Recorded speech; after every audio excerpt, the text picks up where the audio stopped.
Hare Krishna, Krishna Krishna, Hare Hare, Hare Rama, Rama Rama, Hare Hare.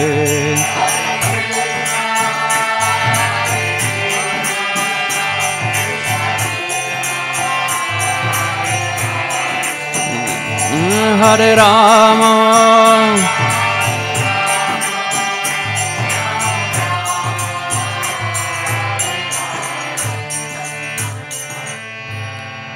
Shri Radha Madhava ki.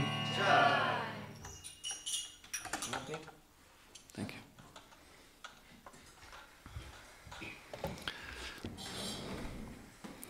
So Hare Krishna and welcome to Srimad Bhagavatam class this morning.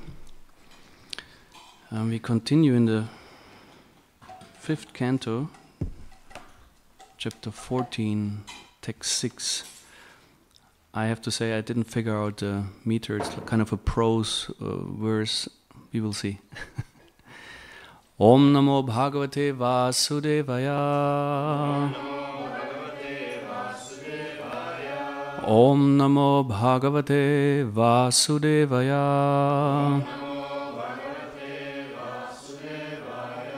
Om Namo Bhagavate Vasudevaya.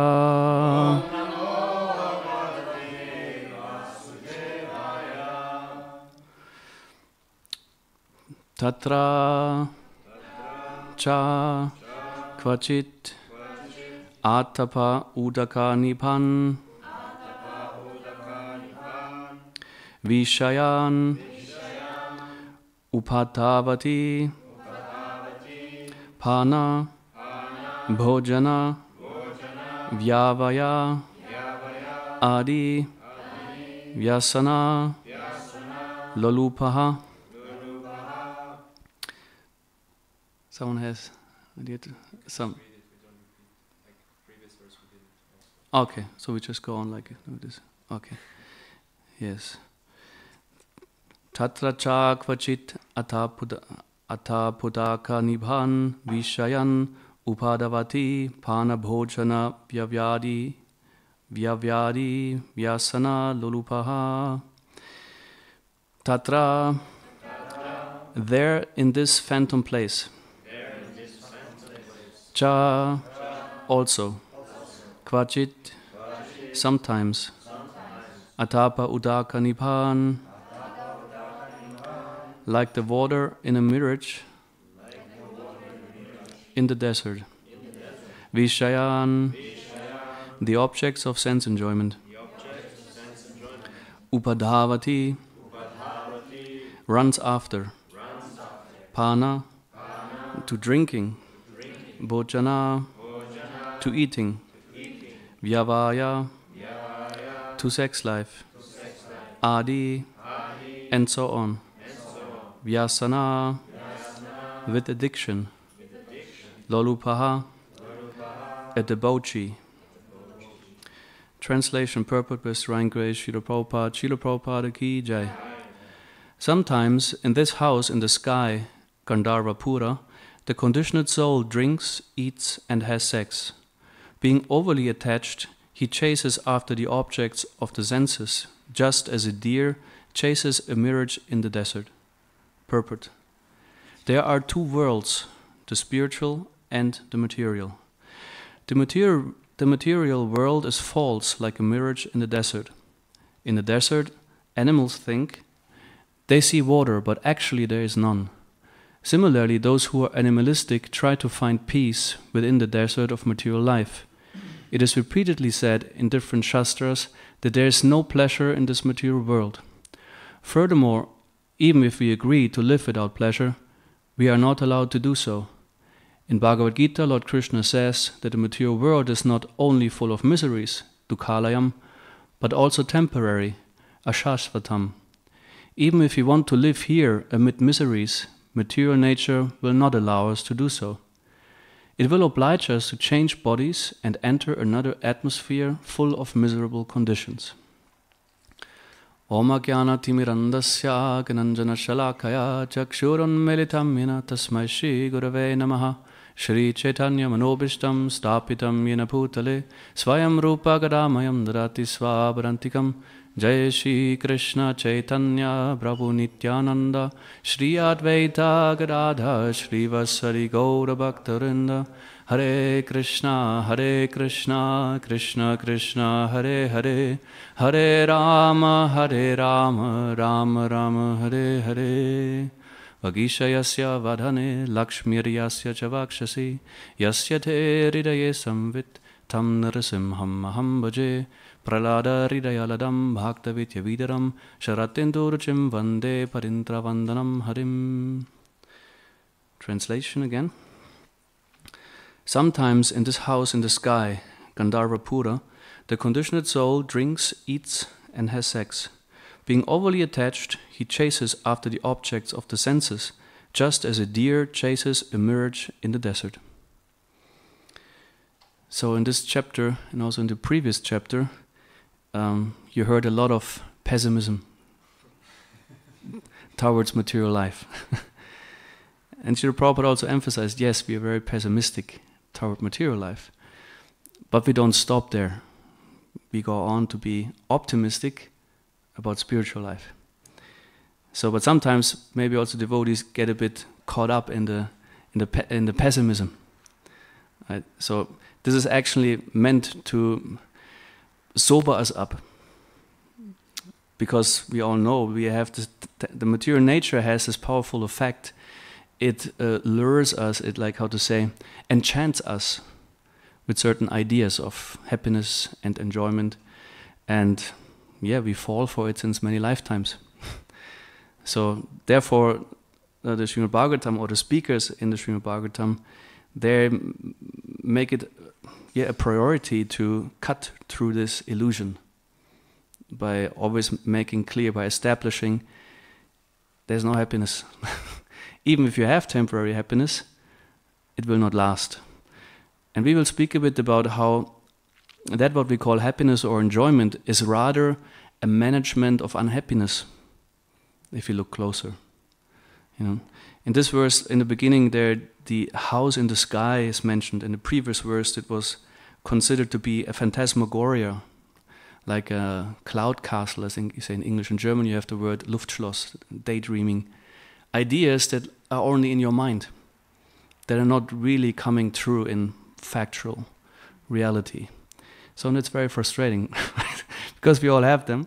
We all have these kind of images, like deep in our subconscious, of a lifestyle, of certain ways of happiness, and then we try to make them reality. But more often than not, they do not become reality. So this is something we can observe. And being observant is an important part of spiritual life. People nowadays, they put a lot of emphasis on mindfulness in certain circles. I work in the psychiatric field and therapy, and that is, for example, a very important thing to help people become aware. It's important to be mindful, and of course it has a lot to do also with the Buddhist traditions, where they practice a lot of mind control. I mean, we also do, but there it's a particular emphasis, because it's about really having your mind, focused and detached from everything. So every being, or every human being, also in this age of Kali Yuga, to some degree is capable of concentrate the mind to absorb it in something else than material dreams and material activities, or materialistic activities. And this is also very much encouraged on the other side of the pessimism. It's said, be optimistic, because in this human form of life you have a great blessing. We all have it. And what is the great blessing we have in the human form of life? We can understand God. Yes, we have the capacity for self-realization, God-realization. And this is important to remember, that actually we are really blessed. Also, those of us who sit here particularly and have already made the steps to practice a form of self-realization, bhakti yoga. I meet many people also in my work life and I know people from my childhood, whatever. Although, of course, they have also a human body, and like, but they don't have the capacity somehow or other, based on karma, whatever you want to consider it, to pick up or like to take up. So I always say take up a spiritual practice. So actually, this is something that can make us very optimistic to see, hey, actually, I'm blessed, not just with the capacity, but also I have opportunity. And also already some experience in practicing spiritual life. Of course, there are ups and downs. Just talked about it, and we had sometimes the downs are a bit like too much. Because in this verse, like Srila Prabhupada states from the Bhagavad Gita, verse 8:15, where Dukkhalayam Ashashvatam. And in this verse, he says actually how the pure devotee or the perfect yogi, once attaining the spiritual world, which is not Dukkhalayam Ashashvatam, but which is Satchit Ananda, he never returns. So that's something very important to consider, that Jai Jagannath Baladev Subhadra Ki Jai, Shri Shri Gaura Ki Jai. That there is another place waiting for us. I mean, Krishna is waiting for us in that place, in different forms, and where we are actually belonging. So it's actually really a call, like the scriptures, the revelations, to remind us to get back to where we actually belong. That we belong in the spiritual world. That's our core theme, practically. Srila Prabhupada, I like how he called his magazine "Back to Godhead." Right? That's because that's the mission of human life, to understand, to realize that actually we are in a place that is like Dukkhalayam Ashashvatam. Dukkhalayam means the miseries that coming, and Ashashvatam, the temporary nature, which is in itself a particular misery, because it doesn't allow us to have permanency. And that's something everyone actually is looking for, consciously or subconsciously, that things that are pleasant are ideally remain permanently. So, and this is another form of suffering, because they don't. And it's a very simple thing, because we talked about observance. The time takes away gradually, the capacities of the body, of the gross bodily, subtle body. Of course, the older the body gets, the more you can experience that, or depending what kind of karma is there, there are certain already limitations or like incapabilities already when you're really young. So, which is strugglesome. So, but we can observe that this is something that's happening. Time is constantly, making changes, and we don't agree to it, but it doesn't care. It makes anyway the changes. Changes can be good, of course. Means like growing up is good, right? I'm happy, and I'm not a teenager anymore, so I'm fine having that behind me. So in this way, change can be positive if there's certain things, or like if you are out of some sufferings, that's good change. But the change we don't like is like aging, losing capacities. Oh, I don't see so good anymore. Or like, what did you say? Don't hear anymore. Or like other capacities, right? Or why is my joint hurting already now? I just did like a little work, So something like this. So the body is like, gradually losing the capacity. And that's a reality. It's no one promised it is not like that. But we still think, hey, why? Why is it like given to me this struggle? And Krishna says, it's the design of this world. It's not, I never promised that you will be very happy here. No one promised you. But somehow our ego demands that, the false ego, because I think, but that's me and I want to be happy, and so therefore I deserve it. We have that already very early in childhood. If you see babies, they haven't developed yet like a rational capacity of discrimination or like morals, but they have a strong sense of demand, right? They make it visible. We all went through that, made it visible at every moment. Give me this, I want this. And the logic is, I want it, therefore I deserve it. Simple as that. Right? And maybe sometimes we know that also when we are grown-ups. So I mentioned before that we have a consideration in our philosophy that actually the enjoyment we have on the other side of the misery is rather a management of miseries. We can start with clothing, right? Now it's summertime, it's easy, you don't need much, you rather would like to have as little as possible because it's hot.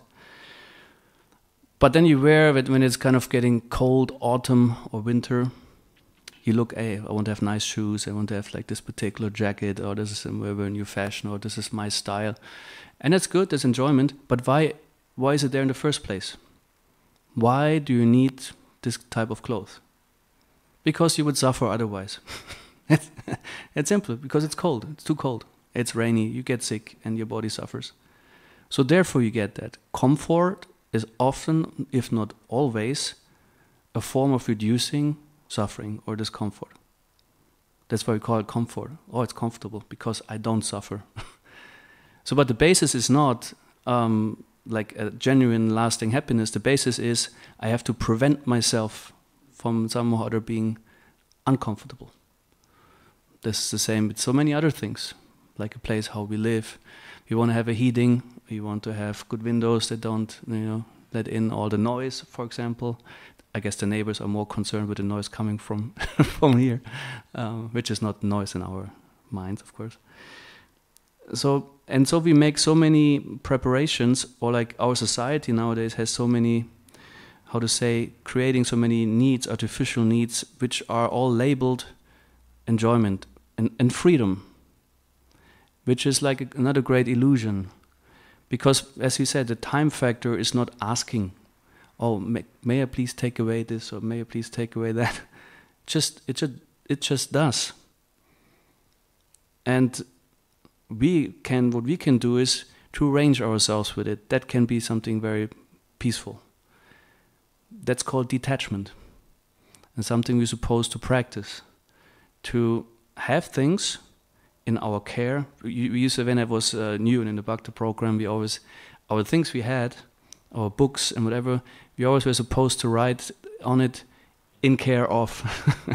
It's not just my name, it's mine. No, it's in care of. It was also something very annoying because I had some really good shoes before we went to India. I put them there. That was not written in care of, whatever. But then they were just gone, and I was really frustrated because they were new and good, and I was thinking, why is it?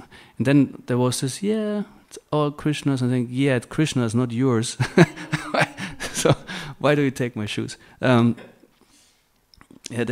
these are the things that give us trouble, because we attach ourselves, and then if the things are gone, it's painful. It's just a small thing. I mean, shoes. What about relationships and people, health, all these kind of things? They go much deeper, Their challenge was much deeper than the other things. So, and there, like in the whole chapter, like in the Bhagavatam now, like it's very much on that point to really understand, like, hey, this place, stop seeking that thing, this kind of happiness. And Srila Prabhupada points out there's another world, yes, the spiritual world.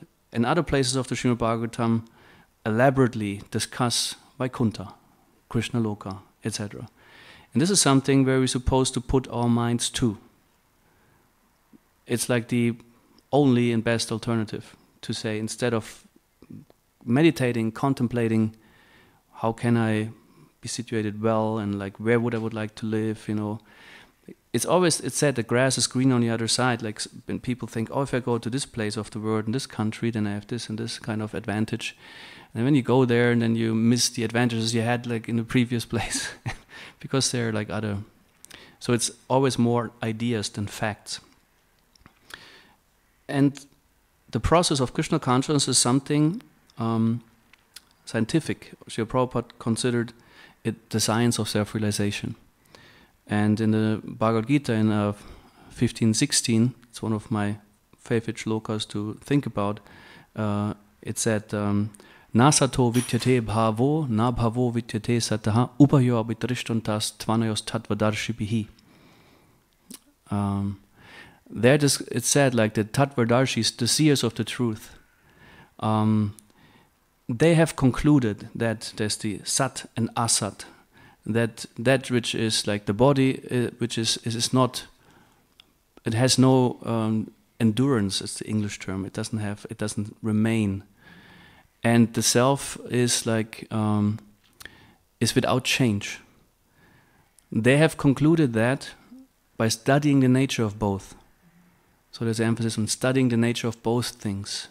Material world, yes, but also spiritual world. Body, soul as well. Both things should be studied. So we have knowledge that we try to absorb, to contemplate, to understand, discuss. Then there's a practice which shall allow us to put this knowledge into action, because Srila Prabhupada often also says it's not enough to know that you're a spirit soul, you have to act like one. Right? It points to practical devotional service, but also trying to follow the regulative principles. And I, in the first place, don't talk about the 4 regulative principles for what you're not supposed to do, but about the regulative principles that you're supposed to do to advance. And like Srila Prabhupada considered, do you know what he considered the most important instruction for a disciple? The foremost instruction of the spiritual masters to chant 16 hours. Yes, yes, he said that. Yeah. And to have this like the positive engagement, you know. Of course, you should refrain from things that block your way, but in order to empower yourself for that, it's more important actually to, because we how to say, have faith in the principle of higher taste, that if I absorb myself sufficiently, I will naturally develop an interest. Then from interest comes maybe a stronger conviction, comes a taste, comes like, you know, if you're up to the place of being really blissful in Krishna consciousness, you know. Still waiting for the bliss, I have to say. There are moments, but like, yeah. So that's a process, and the king of rules, also, as I said in the Nectar of Devotion, is to always try to remember Krishna, never forget him, and all the other rules are servants of that rule. So that's something we can do, and the Srimad Bhagavatam is something that instructs us systematically in how to remember Krishna. And if you talk here about the material world, then we also can consider the structure of the Srimad Bhagavatam. What is the pastime that comes first? Someone knows? If you consider the cantos. Maharaj Parikshit being saved in the womb. Oh yes, of course. Yeah, if you consider it like this, yeah, that's of course. Yeah, it's the pastime. That's it's there. It's there. Okay, I'm thinking of the Shrishti Lila. What else? Because this is like right at the beginning. Interestingly, the first canto is called Creation, but there's maybe one shloka that deals with creation. The rest is actually the prelude, or whatever we call it, to the Bhagavatam. Then the second canto talks about like also the story of Brahma, about Vaikuntha already, and then there's the whole how does Krishna, how to say, manifest the material world. Second canto, third canto. And then of course within this there are already other pastimes, because he uses this world as pastime. Also within the material world, he's Leelaya. It's considered by Kapila Dev that Leelaya means for once, that it's for him it's pastime. Krishna doesn't have to make an effort, in a sense, as we make efforts to build something. He just lays down on the causal ocean, and in yoga nidra, in a mystic slumber, he just makes it happen by glancing and by breathing. That's all. He just breathes and glances, and then things develop. So it's for him it's a blissful state, and also then when the material world is manifested, he uses it as a place for pastimes. Then come all the Das avatars, all these regularly appearing incarnations. So, and we can witness that like through the Srimad Bhagavatam, and systematically study how is like Krishna creating this world, and what's the particular significance of the Shrishti Leela? It is that that's the pastime we are in. We are in the middle of it. We are in the Shrishti, in the creation. We have a material body. We have we are like right there. We see the universe and everything. So And it's meant to understand, like the Srishti Lila instructs us, who is the true owner, the true possessor, the true enjoyer, etc. So it's supposed to wake us up. So that's a very important subject matter of study. And as said, as the Tattvadarshis, they study both material and spiritual nature, based, of course, also on the Shastras, so that we absorb this knowledge. And in this way, there's a term, Shastra Chakshu, try to, through the lenses or through these perspectives, try to see the world and understand it like this. And in this way, give up the illusions that accompany us. And the illusions that, for example, I'm in control. We said before, like, we don't control anything, really. And this is another form of dukhalayam, that we would like to have so many things in our control, but they're not. Security, safety, So it's more about like learning to have faith in Krishna, being protected. Of course, do our parts. We try, of course. We don't remain passive and say, oh yeah, I can't do anything. And so, but it's more like, okay, I'm equipped with certain abilities, but I depend on Krishna to arrange the things that are needed, and please make me your tool. So I find it's a very meditation I try to have, to pray also when I chant the Maha Mantra, please Krishna, make me your tool. Just use me whatever you feel fit, what I'm capable of, and like be part of something. And in this way, like not thinking I'm, the doer in the first place. Of course I do things, and I do them consciously, and I have intentions, and I make plans. But the thing is to have in mind, like, this is something, a suggestion to Krishna, and whether or not he agrees is another thing, right? And in this way to have faith that things go the way which is also in my interest. You need to have in mind that Krishna also sees our interests, and he also arranges that our interests are met. If the interests are maybe opposed to our true self-interest, he may not give them. Yes.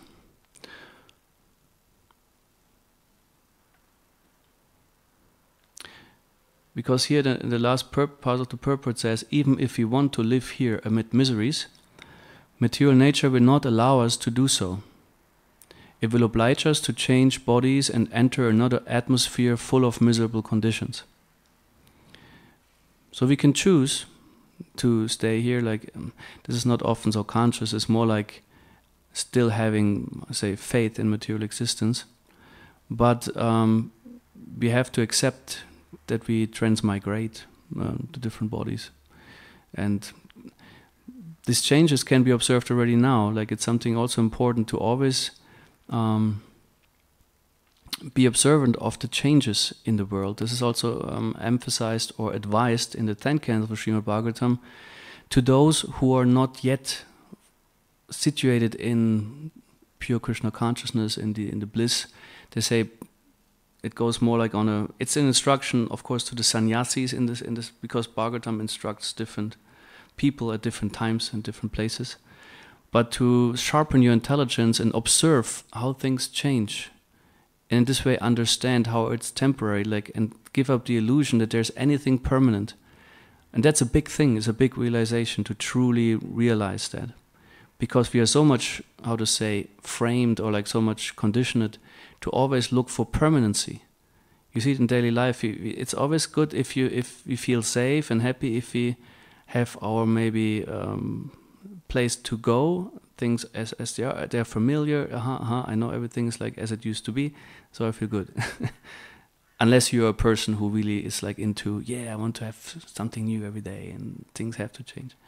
And observant means it's not only, for one side is like concentrating your mind, but it has to do with an intention. You cannot be observant or mindful without having something that you want to perceive. Because if you just sit there and try to observe the nature outside, it doesn't mean you realize something unless you try to look for something particular.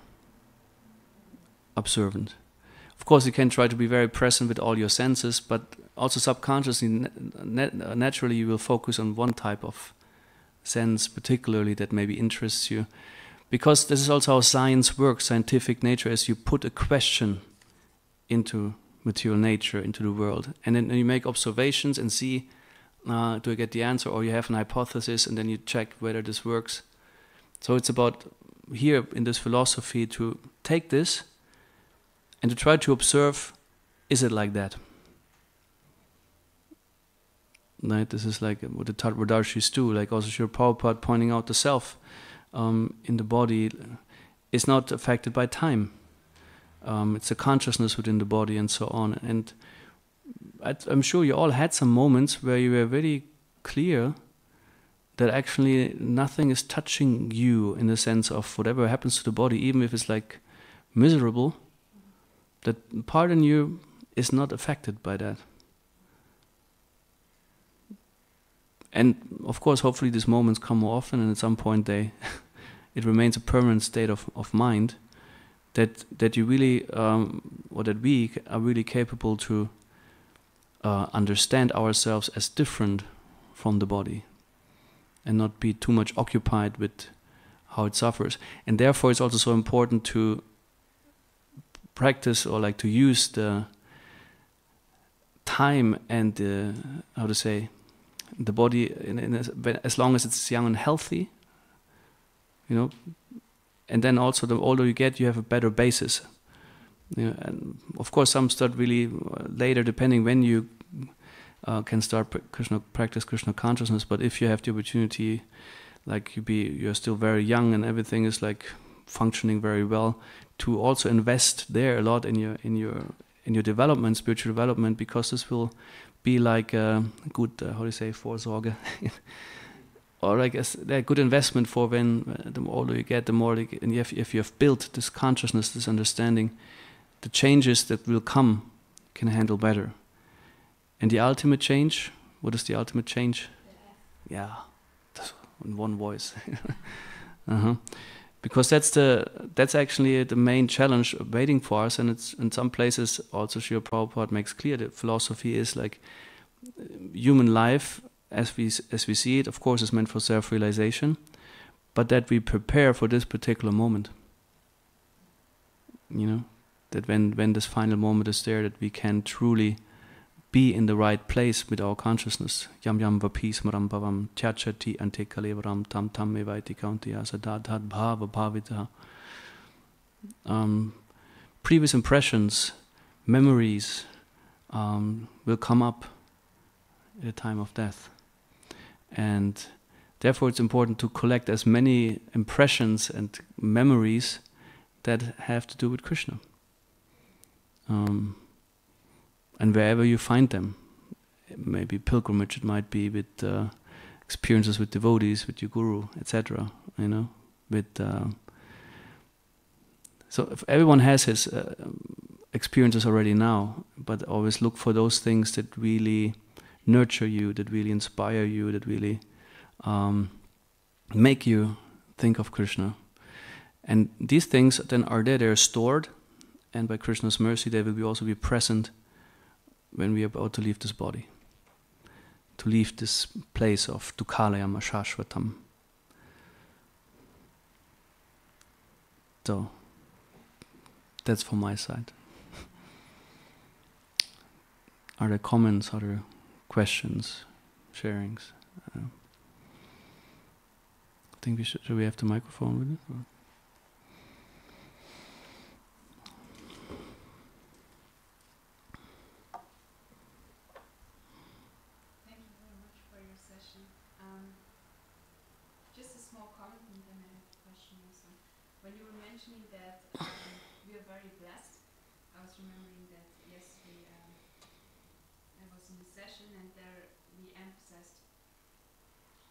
How blessed we actually are to have the association with devotees, and also that, for example, through not just praying for the association with devotees, and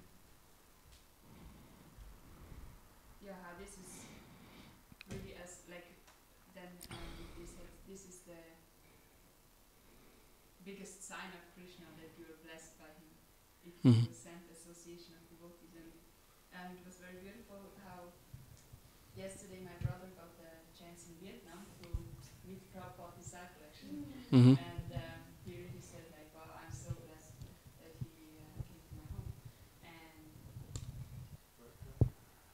yes, thank you so much. So yeah, that was something that came to my mind. And also once I heard like, yeah, the most important thing is the association, because then we start to chant and everything. So could you maybe put that in how do you call,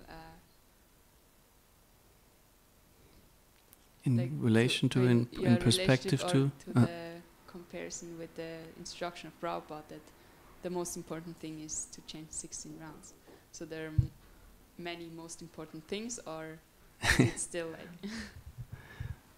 Yeah, I think that's also something, philosophy we have, many most important things, or like what we're supposed to do. So I think it's emphasizing, because in a way every process of devotional service, it is said all of the limbs of devotional service, that is Shravanam, Kirtanam, Vishnu Smaranam, etc., Vandanam, Dasyam, they're all in themselves powerful enough to make you perfect spiritually, it's said. And they also listed the examples of great Vaishnavas who attained, particularly through that process, the perfection. So you can say all processes are most important, in a sense. Like Shukadev Goswami, for example, King Parikshit, they were with Shravanam Kirtanam, right? This was their process, talking and listening. And if you look at it, it's interesting. The Shravanam is in the first place. And that's also most important for chanting. The most important thing about chanting is actually not the vibration, it's the listening of the vibrations that goes through the ear and your heart, etc., and has an effect. And there we begin with the mindfulness. And Bhaktivinoda Thakur says, what is actually the root cause of all offenses, or like all obstacles to really benefit from chanting? It's inattentive chanting, not being mindful. So it's like, in English you can make the wordplay, it's important to be mindful or not having the mind full, right? With all kinds of stuff, It's about trying to be present. It's being present with the Lord in the name, and that's quite a tapasya. If there are days when it's like good, when the mind is peaceful, and then the whole culture comes in. Why do we do so many things that we do? To create an environment that is conducive or supportive of having a peaceful mind, having even the association of like-minded people, Vaishnavas, who do it also practice, so that we always being encouraged or inspired to continue to practice. And that's actually the power of association. Good association or devotee association is that association that actually truly makes you more connected to the process of devotional service. It's not just being together, let's say eating some prasadam and talking about whatever. It's really about that, like that through this association you move toward a deeper, or like how to say, you nurture your spiritual life. And the chanting is our core process, because for this time and age, although other things could be considered most important, the chanting is most important because it relates to our capacity of spiritual life. It said, why is this particular process for this time and age? Because we are not capable of so many things. But Prabhupada always says so very simply, everyone has a tongue. Almost everyone has a tongue. Almost everyone has ears to listen. And it's simple. So everyone practically can utter mantras, vibrate sound, and can try to listen. Jai Shri Bhagavatam. Jagannath Baladev Subhadra Devi ki jai. Shri Kaunitai ki jai. That's also an interesting thing. Hermann Hesse, he picked up this whole principle of listening also in his Siddhartha, which is a Brahmin boy practically growing up, seeking the absolute truth, but then goes on a different path. And once he was asked by someone like, what is it you can do, because he wanted to enter like mature life, wanted to enjoy. And one thing he said, I can listen. I think people would say, excuse me, maybe. This is something like you put in your CV, I'm good, I can listen. I mean, in some professions, of course, it's good. But the way he said it was, and that was something else, I can wait, he said. And it was for him like, that's my, how to say, profile. You know, if you go on LinkedIn, people have their certificates, this is what I did. And he said, I can listen, I can think, and I can wait. I think these three things were there. And three very important qualities for spiritual life. If you can listen, if you can think, and if you can wait, that's quite a benefit. Because also, of course, Rupa Goswami highlights in the Nectar of Instruction 6 principles supportive and 6 principles not supportive for spiritual life. Utsahan, Nishtayat, Yaryat, Tattat, Karma Pravartanat, etc. And one thing is like that you are patient, can endure. And for us, the listening is actually most essential. Also, what is Bhagavatam about? For us, in the first place, it's receiving, it's listening. It's listening and absorbing. And this we can practice. And also in association of devotees, what makes association with other people so good? If you have someone who listens to you, where you feel, hey, this person is really present with me, that makes connection. If you just sit in a room and like one person talks this way, the other one this way, or like whatever is happening, it's not real association. Association is also joining together, like by the word meaning, you know, associate something with another thing. So it's about meeting each other consciously as persons, and that has to do with listening. And also in so many ways, it's said often people would be better off by learning more to listen and less talking, more listening. Of course, unless you're in the role of a speaker, then. Yeah, these are some thoughts. Is this something that helps? And then it's a blessing if you have someone, if you this person listens, this person understands, and then you can connect deeper.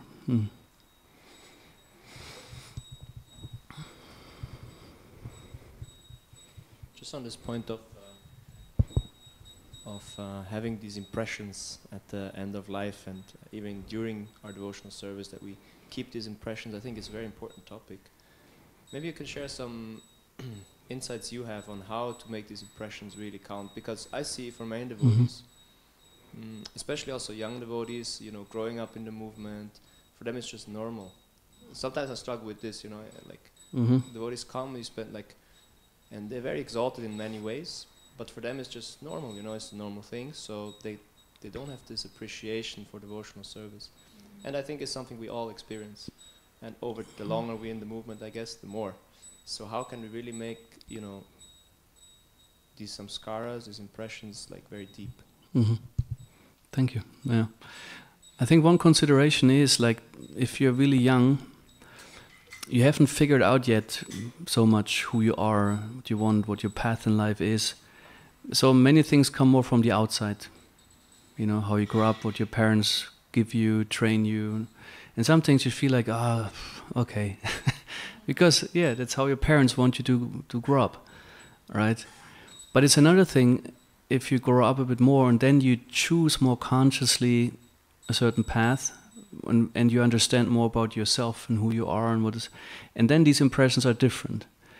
But of course, it's not for everyone true. Like there are also many, I know sometimes with patients, when they tell me a bit, when we do biography work, and then they tell sometimes they're really grateful, and some impressions they got from the parents, like they carry on in their life in a positive sense, which make them really part of who they are now in a good way, where they feel, yeah, and that's...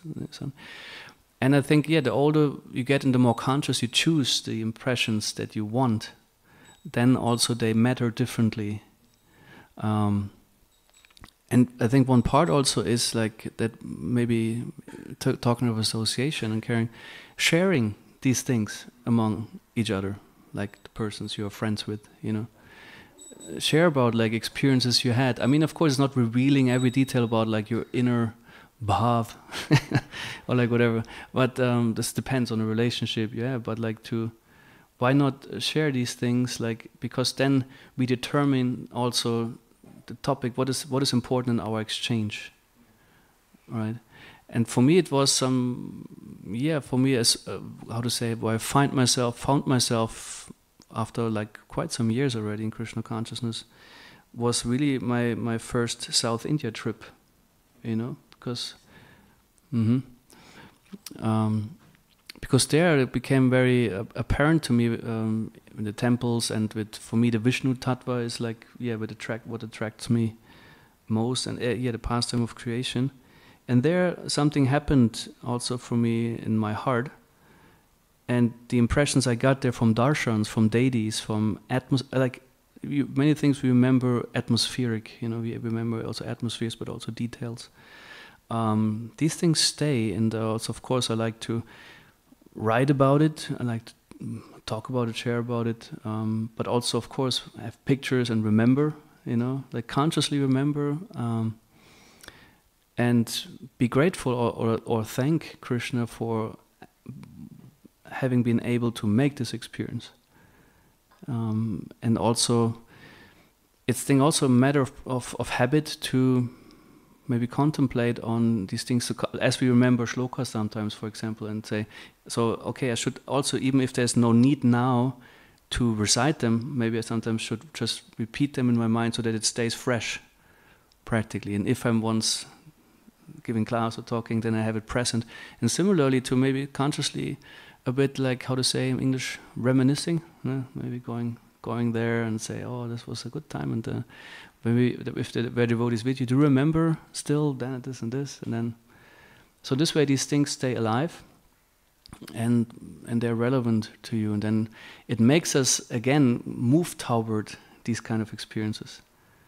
Like, for example, like I got also very powerful impressions that continued, like also subconsciously to influenced me a lot in my spiritual life is Simhachalam. This was my first temple there. And this deity, I think, he pulled me into Krishna consciousness. And as I also realized years later, many years I wasn't there. And then I went there, and it was like very powerful experience to remember, oh yeah. Yeah.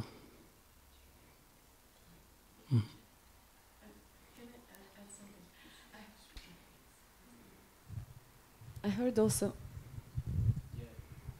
Yes, I heard also from one devotee that if we have many materialistic samskaras or negative samskaras, and they of course govern us. Yeah, we are governed by our samskaras. And he said we have to create spiritual samskaras consciously, and if we create them, they are very strong. And then if we get new negative experiences in the future, like frustration and everything, those positive spiritual samskaras, they will make us stay on this path. And so we have to he said we have to consciously create them, spiritual samskaras. Yeah, I agree. Speaking of samskaras, the one thing you do every day is applying tilak, which is considered a samskar. What does samskar mean? Like a perfect deed, or like actually deeds that support your path to perfection.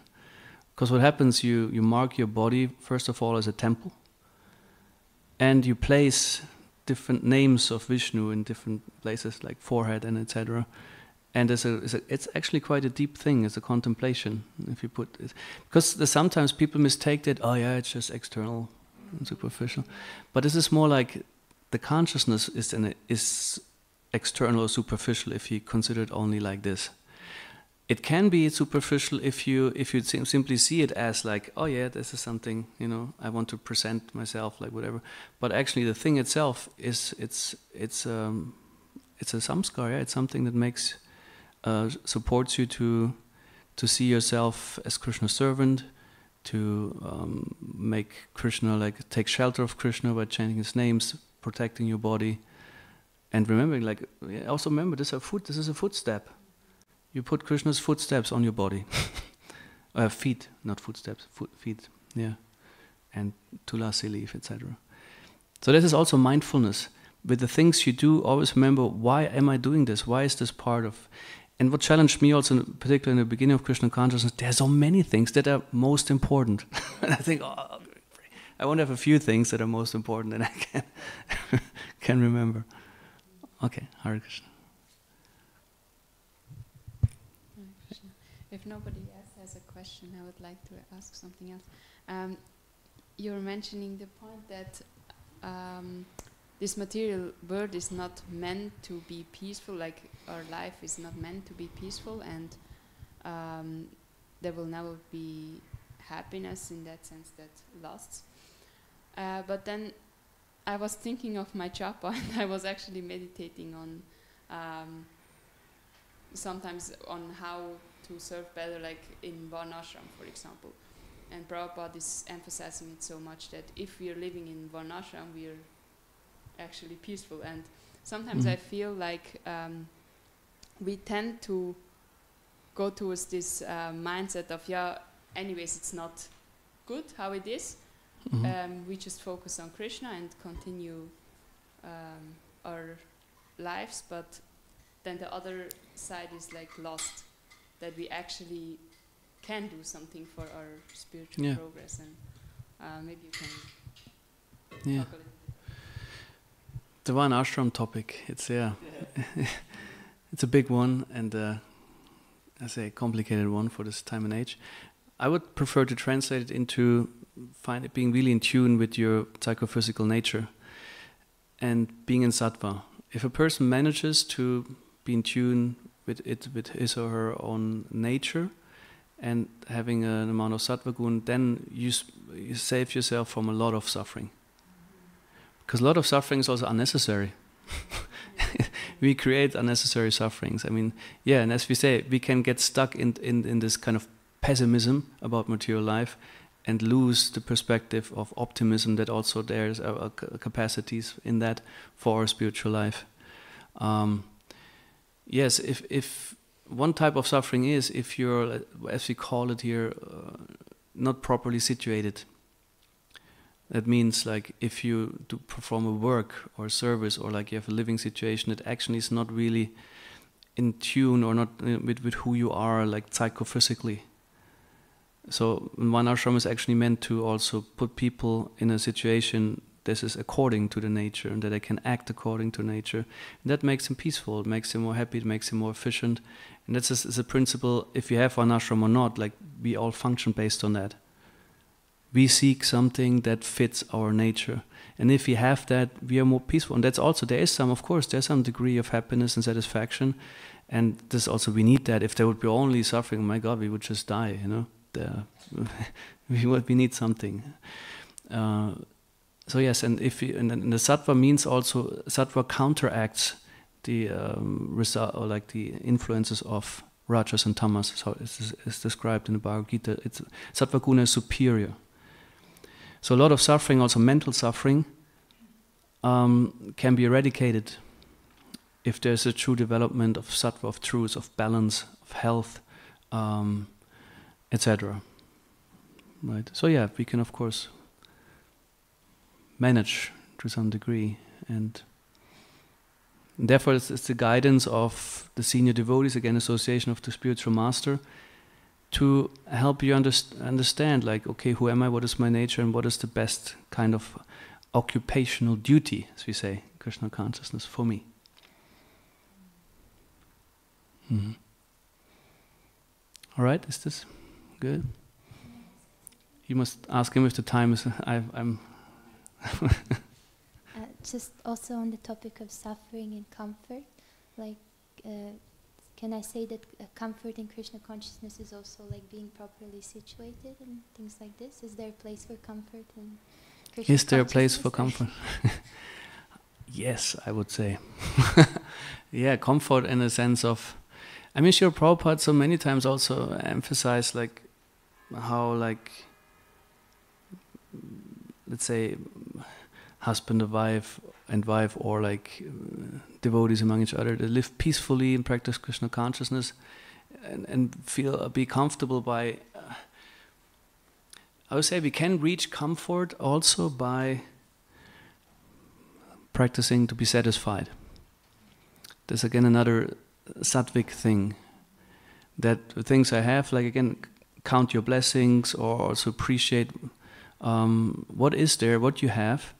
And if you also are mindful, say, of that and understand, hey, this is what let's say I have a good living situation, I have good food, I have people around me that I feel that are my friends or like good family, whatever it is.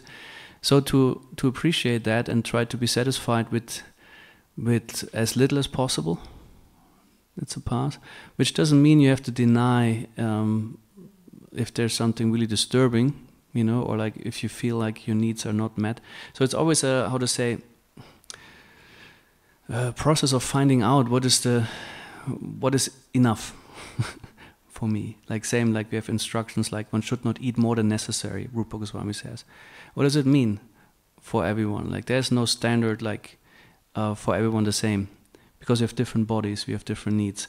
So more than necessary would be a bit of an individual consideration. Yes. Or what is necessary is a bit of an individual consideration, and it requires, if you're sincere and understand, okay, that actually would be enough to stop us there also, that self-control. But also understand if you have too little to say, okay, I need this, I need a bit more of that. Whatever it is, you know, physical, emotional, social. Is that helping? Yeah. Granta Srimad Bhagavatam ki jai, Srila Prabhupada ki jai.